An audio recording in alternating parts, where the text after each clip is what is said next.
Flowisdom presents When by Daniel Pink. Book summary. When, The Scientific Secrets of Perfect Timing by Daniel H. Pink takes on the hidden science of timing and how it impacts our lives. There is solid advice here that applies all of us at work, in school, and in our leisure time. Be sure to get your own copy and consider giving more. Introduction. We all know that timing is everything, but we don't know much about timing itself. Our lives present us with a never-ending stream of when decisions. Rather than being a how-to book, this is a when-to book. For content, Daniel and two other researchers analyzed more than 700 studies in the fields of economics, anesthesiology, anthropology, endocrinology, chronobiology, and social psychology to unearth the hidden science of timing. Get ready for a lot of science. The hidden pattern of everyday life. This chapter focuses on our biological clocks or circadian rhythms. The research assembled here shows that about 2/3 of us are morning people, larks, while the rest are more productive later in the day, owls. There is a test here that can help you figure out which one you are. The message here for bosses and teachers is that the type of work or problems you expect workers and students to engage in should be dependent on their chronotypes and the time of day. No matter which type you are likely to experience peaks and troughs. At the end of this chapter is the first-time hacker's handbook. Each chapter has its own version. Here Dan discusses when to exercise based on your goals and tips for a better morning. Afternoons and coffee spoons. The power of breaks, the promise of lunch, and the case for a modern siesta. There is a lot of research that shows that we perform worse just prior to lunch or near the end of the day. The answer is to take periodic breaks away from your desk. This is especially true for low-performing students. Breaks should involve movement and detachment from your work or study. Having conversations about non-work topics with others helps, as does walking outside. Although we often hear that breakfast is the most important meal, it is not well supported by research. There is evidence that how you do lunch can make a difference. Unfortunately, too many people eat lunch at their desks. Like other breaks, your lunch break should involve moving to somewhere else and detachment from your job. Naps are also an excellent way to ramp up productivity, but not just any nap will do. The optimum length is between 10 and 20 minutes. One way to promote this is to take caffeine in some form prior to your nap. It won't kick in for about 25 minutes, so it will help you get back in the game.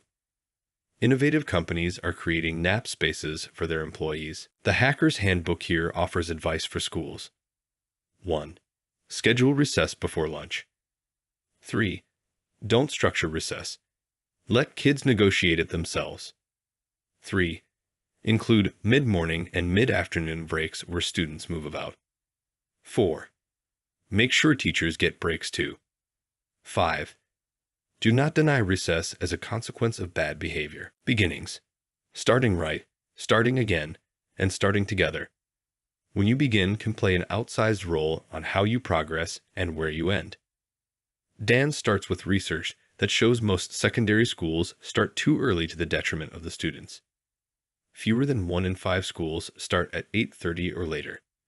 Studies show that starting later improves attendance, grades, test scores, and it even lowers car crashes.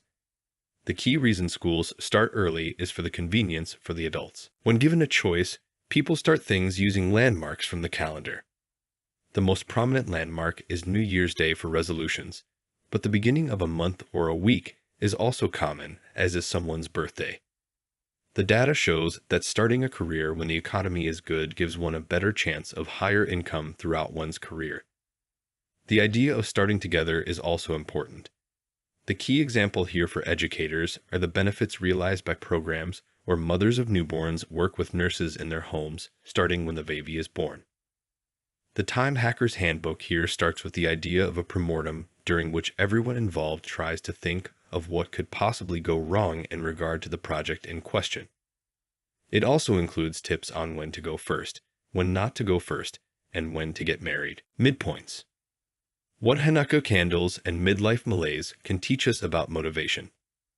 Midpoints are important as they can bring us down or fire us up. Several studies show that people generally feel a lower level of well-being in midlife than before or after. Performance on given tasks is likely to be higher at the start and finish than in the middle. Groups are known for stepping it up midway as they can see the deadline looming. In sports, teams slightly behind at halftime are more likely to win than teams slightly ahead. The lessons here are: 1. Be aware of midpoints and don't let them remain invisible.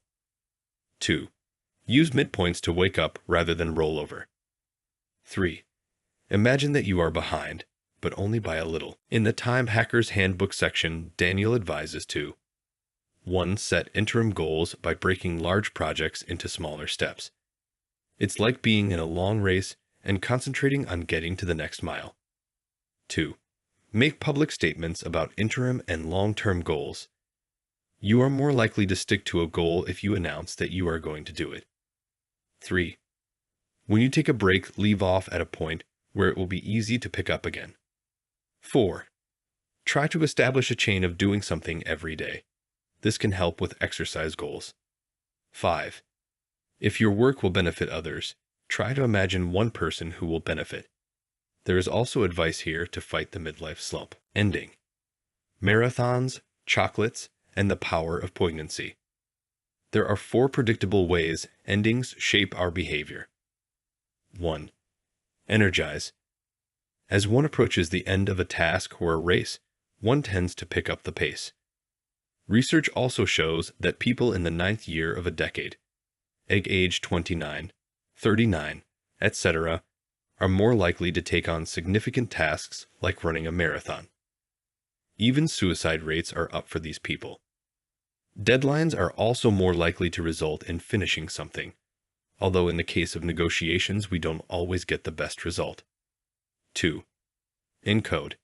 Endings alter our perceptions for better or worse, as this is when we evaluate entire experiences. The peak and end experiences are the ones that we remember the best. They may, however, distort our experiences. Cinching fast and slow. The secrets of group timing. Much of what we do at work, at school, and at home, we do in concert with other people. Our ability to survive and even to live depends on our capacity to coordinate with others in and across time. An outstanding example is found in the functioning of choirs where voices combine and the result transcends the sum of the parts. Note that group timing requires a boss who is above, apart, and essential. The need to belong is a fundamental human motivation. Belonging profoundly shapes our thoughts and emotions. Its absence leads to ill effects, its presence to health and satisfaction. Feelings of belonging boost job satisfaction and performance. Also, note that touching is a form of sensing. Working in harmony with others makes it more likely we'll do well. Coordinating makes us better people. At the end, Daniel provides 7 ways that you can find your centers high along with tips for promoting belonging to your group. Thinking in tenses. A few final words. Daniel ends by reminding us how complex time and timing are. The timing associated with nostalgia delivers a sense of meaning and a connection to others. Only humans can pre-experience the future by simulating it in our minds. When we experience awe, time slows down. Timing is important, but it is also inscrutable, not easily understood. Dan finds writing as an act of discovering what you think and what you believe. He used to believe in the value of happy endings. Now he believes that the power of endings rests not in their unmitigated sunniness, but in their poignancy and meaning. He used to believe that timing was everything. Now he believes that everything is timing. Notable quotes. If we stick with a task too long, we lose sight of the goal. If you want a happy ending, that depends, of course, on where you stop your story. ORSO, the WLDS. Afternoons are the Bermuda Triangles of our days. Across many domains, the trough represents a danger zone for productivity, ethics, and health. The leap performers have something in common. They're really good at taking breaks. If you're an educator, Know that all times are not created equal. Breaks are not a sign of sloth, but a sign of strength. This was released from For the Sake of Education by Flow Wisdom. If the content was helpful, make sure to subscribe.